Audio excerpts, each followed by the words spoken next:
Hi everyone. ఈరోజు మా పిల్లలు అయితే స్కూల్కి వెళ్ళొచ్చి మమ్మీ నా కోసం ఏదైనా స్నాక్స్ ఐటమ్ చేయవా అని అంటే ఇంట్లో అందుబాటులో మా దగ్గర అటుకులు ఉండే, సరే బేటా అని అటుకుల పోహా చేద్దామని చేస్తున్నాం.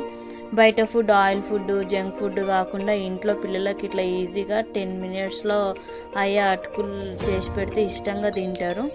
వాటికి కావాల్సినవి పుట్నాలు, పల్లీలు, పచ్చిమిర్చి, కరివేపాకు ఉంటే చాలు మనకు అటుకుల పోహా అవుతుంది.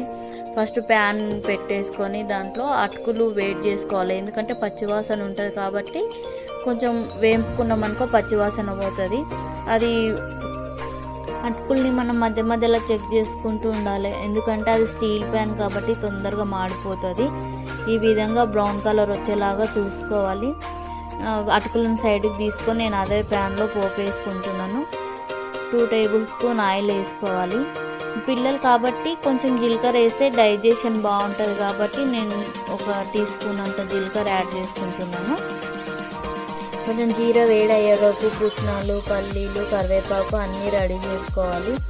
ఇష్టం ఉన్న వాళ్ళు కొంచెం ఎండు కొబ్బరి మిక్చర్ కూడా కలుపుకోవచ్చు, ఆప్షన్, అది ఇష్టం ఉంటేనే.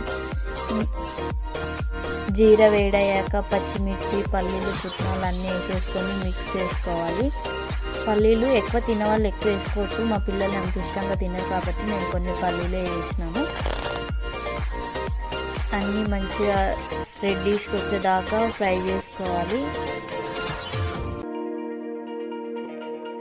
పల్లీలు, పుట్నాలు, పచ్చిమిర్చి కొంచెం మంచిగా వేగినాక కరివేపాకు వేసుకోవాలి.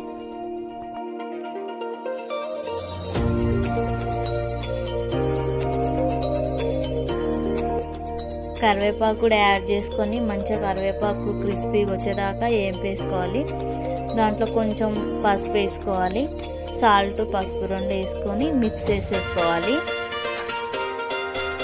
పోపు అయితే రెడీ అయిపోయింది. కలర్ఫుల్ అయితే మంచిగా ఉంది చూడడానికి. ఇందాక మనం బ్రౌన్ కలర్ వేసుకున్న అటుకులని ఇందులో వేసేసి మిక్స్ చేసుకోవాలి. ఫైనల్గా అయితే అటుకుల పోహా రెడీ అయిపోయింది. మా పాప టేస్ట్ చేసి మమ్మీ చాలా బాగున్నాయి అని చెప్పింది.